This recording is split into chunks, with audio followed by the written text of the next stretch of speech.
Doctor جمیل صاحب، ابھی تک کی جو مشرق وسطیٰ کی صورتحال ہے اور اس میں ہونے والی یہ جو پیش رفت ہے، اس کے تناظر میں پاکستان کا جو اب تک کردار رہا ہے، یہ دورہ آپ کس طرح سے دیکھ رہے ہیں؟ کتنی اہمیت کا حامل ہے اور کیا کیا ثمرات اس کے بعد ہوتے نظر آ رہے ہیں؟ پاکستان تو اس خطے میں واحد ملک ہے جو کہ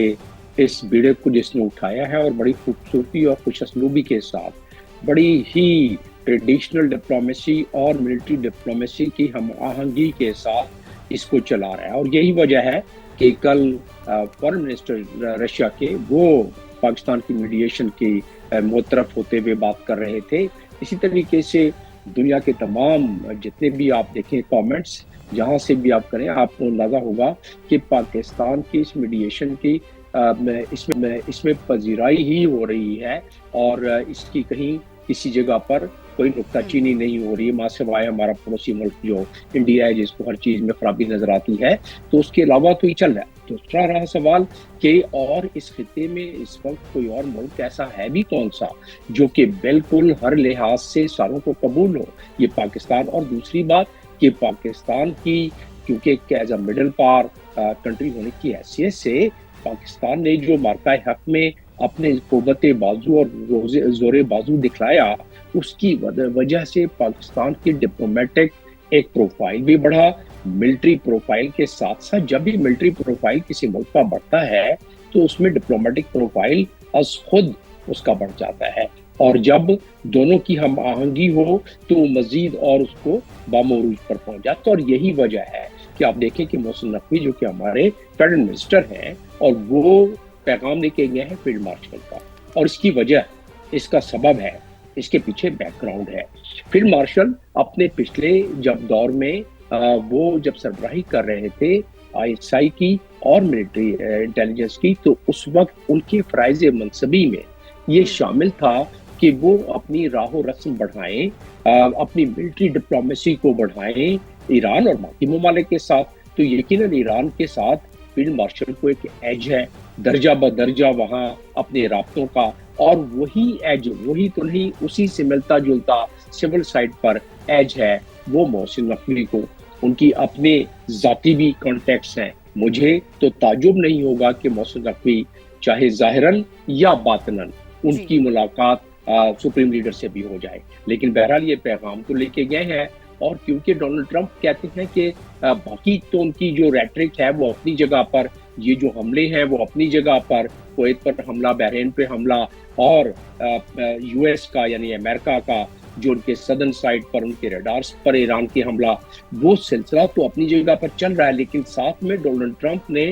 دو اپنے خاص مشیروں کو، ایک تو جیری کوشنر اور دوسرے وڈکاف کو، دونوں کو دوبارہ یہ کہا ہے، اور وہ 2 دن قبل جا کے کچھ انہوں نے جوہری تنصیبات کو جا کے وہاں معائنہ کر کے یہ چیزیں نوٹ کی ہیں کہ ایران کو اب کس حد تک کنسیشن دے کے اور ایران سے جوہری معاملات کو فائنل کیا جائے۔ جہاں تک ہرمز کا تعلق ہے، ہرمز پہ تو ایران ڈٹ گیا ہے، اور تقریباً ایران کی بات مان بھی لی جائے گی، کیونکہ ایران ہرمز کے فریم ورک کو یا جمیل صاحب آپ کہہ رہے ہیں کہ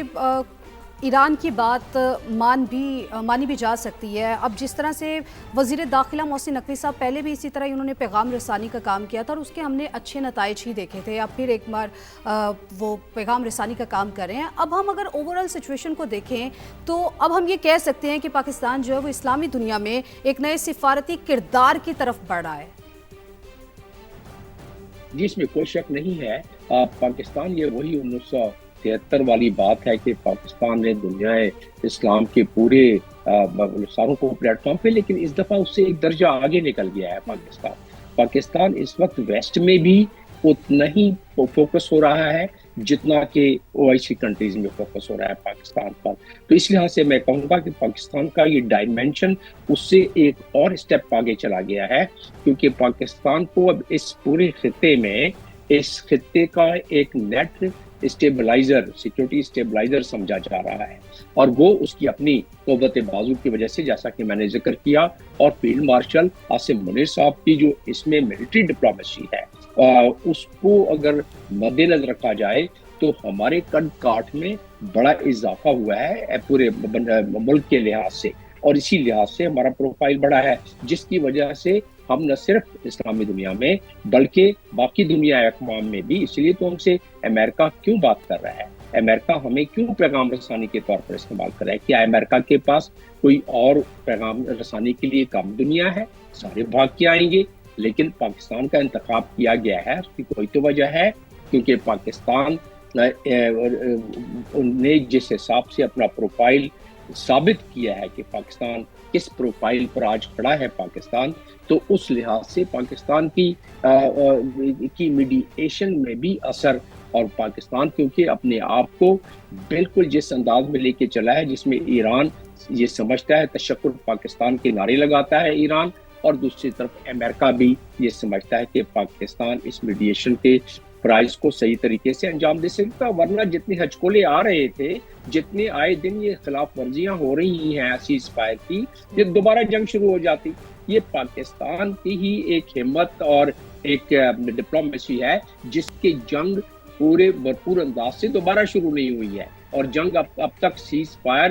ہچکولوں کے ساتھ قائم ہے۔ سیز فائر جب بھی ہوتا ہے، سیز فائر کی خلاف ورزیاں تو بہرحال ہوتی ہیں،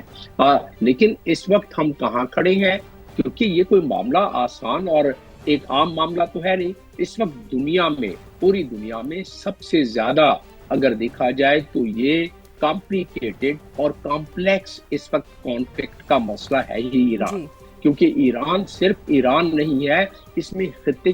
کے تمام ممالک آ جاتے ہیں، جس کی وجہ سے یہ سب سے کمپلیکس اینڈ کمپلیکیٹڈ، اور اس کمپلیکس اور کمپلیکیٹڈ معاملے کو پاکستان نے دونوں فریق کو 21 گھنٹے تک ایک سامنے بالکل ڈاکٹر جمیل صاحب، میں یہی آپ سے ڈسکس کرنے والی تھی کہ یہ جو ڈپلومیٹیکل سکلز ہیں پاکستان کے، کہ کسی بھی جانب پاکستان نے ٹلٹ نہیں اپنا دکھایا، بلکہ دونوں جانب بیلنس کو برقرار رکھا، امریکہ کو اس کی جگہ اور ایران کو اس کی جگہ۔ اب جس طرح سے ایران کی جانب سے بھی یہ دعویٰ کیا جا رہا ہے کہ امریکہ نے دوبارہ کوئی اس طرح کی حرکت کی، اشتعال انگیزی کی، تو پھر اس جنگ کو خلیج فارس سے بھی آگے پھیلا دیں گے۔ اب صورتحال اگر یہاں تک آ رہی ہے تو یہ دورہ اس سارے سینیریو میں آپ کو کیا کام کرتا دکھائی دے رہا ہے دونوں جانب، خاص کر اگر ایران کی بات کریں تو؟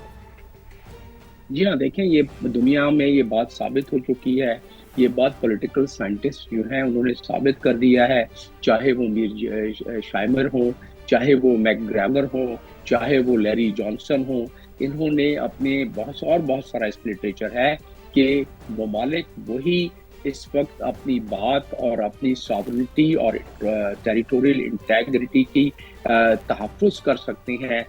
جو اپنا قوت بازو دکھنا ہے۔ ایران کو جتنا سمجھا گیا تھا کہ 5-6 دن کی بار ہے، 5-6 دن کے بعد ایران کو زیر بار کر لیا جائے گا، سب چینج ہو جائے گا، اللہ خیر صلی اللہ، جس کی وجہ سے آج ڈونلڈ ٹرمپ ایک مخمصے میں پھنس گئے ہیں۔ ان کے اپنے کانگریس مین، ان کے اپنی قوم کے لوگ، ان کے اپنے ریپبلکن، 4 ریپبلکن نے ان کے خلاف ووٹ دے دیا ہے، جو 2 دن قبل ان کے خلاف ایک ریزولوشن پاس ہوئی ہے ڈونلڈ ٹرمپ کے۔ تو یہ تمام کی تمام باتیں کیوں ہوئیں؟ اس لیے کہ ایران کو انہوں نے سمجھا تھا کہ یہ تر لقمہ ہے، اس کو نگل جائیں گے 5 دن میں۔ ایران اپنے پیروں پہ کھڑا رہا، ایران نے ریزسٹنس دکھلائی، ایران نے ثابت کر دیا کہ ایران اتنے نقصانات کے باوجود رجسٹ کر سکتا ہے، اور ایک دنیا کی سب سے بڑی جو قوت ہے، عسکری قوت، جس کا کہ بجٹ $996 بلین کا ہے، جو کہ اگلے سال سے 1.5 ٹریلین ہو جائے گا۔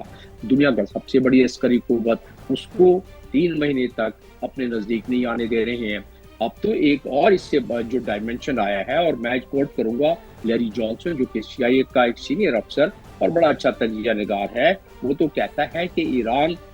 چند دنوں میں ڈیمونسٹریٹ کر دے گا اپنے جوہری قوت، اور یہ واضح رہے کہ 60% تو اس کے پاس مواد مٹیریل موجود تھا، اور میں کوٹ کر رہا ہوں جو اس وقت پوری دنیا میں کافی منظر عام پر بات آئی ہوئی ہے۔ اور مجھے اندازہ ہو رہا ہے کہ اگر ایران کی جو گفتگو ہو رہی ہے جیری جانسن کے طرف سے وہ درست ہے، اور میں ٹیکنیکل نالج کی وجہ سے یہ سمجھ سکتا ہوں کہ جس ملک کے پاس 60% کی افزودگی موجود ہو، اس کو چند ہفتے لگتے ہیں، تو پچھلے کافی عرصے سے ایران کو جس طریقے سے اسے پریشرائز کیا جا رہا ہے، شاید نئے سپریم لیڈر نے یہ بات اس کی اجازت دے دی ہو، لیکن اگر ایسا ہے تو یہ معاملہ پھر پھیلے گا نہیں، یہ معاملہ تھمتا نظر آئے گا. اور اگر ایسا نہیں بھی ہے تب بھی ایران اپنے پیروں پر کھڑا ہے اور وہ اس معاملے کو یہ اب آخری اسٹیجز پر نظر آ رہا ہے. امریکہ بھی متحمل نہیں ہو سکتا اور ایران بھی اگر عرصہ دراز تک یہی صورتحال ہو تو متحمل نہیں ہو سکتا. اپنی مخدوش معیشت کی وجہ سے ایران، اور خاص طور پر جو ان کی 90 بلین کی جو آمدن ہوتی ہے ان بندرگاہوں سے، جو بندرگاہیں بند ہیں، اور امریکہ میں جو اس وقت گرانی بڑھ رہی ہے، امریکہ میں جو اس وقت الیکشن کی آمد ہے، امریکہ میں جس طرح لوگ ریپبلکن کے خلاف، ڈونلڈ ٹرمپ کے خلاف ہوتے جا رہے ہیں، تو نہ امریکہ اس کا متحمل ہو سکتا ہے اور نہ ایران. جس طرح سے اور ڈاکٹر نہ صاحب آپ کہہ رہے یہ ہیں تو اس کو اگر دیکھا جائے تو دونوں ملک ہی اس چیز کے متحمل نہیں ہو سکتے، یہ بات تو بالکل واضح ہے. اور اگر اوورآل پاکستان کی معیشت کو بھی دیکھیں اور اوورآل پوری دنیا کی معیشتوں کو دیکھیں تو ساری کی ساری جو معیشتیں ہیں وہ بھی اس چیز کی متحمل نہیں ہو سکتی. اگر اس بات کو آگے بڑھائیں ہم، اور اگر ہم بات کریں کہ بیلنس آف پاور، ریئلزم اور اسٹریٹجک جو ہیجنگ ہے، اگر ہم یہ جو پورا منظرنامہ ہے اس کو اگر ہم ان نظریات کے تناظر میں اگر ہم دیکھیں تو جو پاکستان کی موجودہ سفارتکاری ہے، آپ کے خیال میں وہ کس ماڈل کے اوپر فٹ بیٹھتی ہوئی دکھائی دیتی ہے؟ دیکھیں اس وقت جو پورا پیراڈائم ہے، سیکیورٹی پیراڈائم اس پورے خطے کا، جس میں پولیٹکس بھی انوالو ہے، جس میں اکنامکس بھی انوالو ہے، جس میں اسٹریٹجی بھی انوالو ہے، جس میں ملٹری ایکشنز بھی انوالو ہیں، اس میں پاکستان کو اپنے اس کردار کو، ڈپلومیٹک کردار کو، اپنے سفارتی کردار کو اس انداز میں لے کے چلنا کہ اب تک کسی فریق کی طرف سے کوئی احتمال نہیں آیا، تو بذات خود کامیابی ہے. اور میں یہ بھی بتاتا چلوں آپ کو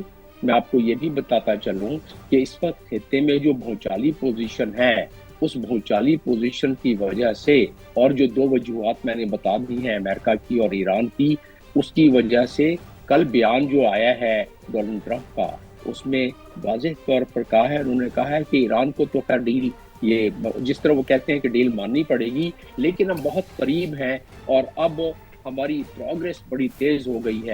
ہے ڈیل کی طرف جانے میں. تو وہ انڈیا دیا جا رہا ہے امریکہ کی طرف سے بھی، اس کے باوجود کہ یہ نوک جھوک جاری ہے، لیکن یہ انڈیا دیا جا رہا ہے کہ اور یہی اسی وجہ سے محسن نقوی صاحب کا یہ دورہ ٹھیک ہے.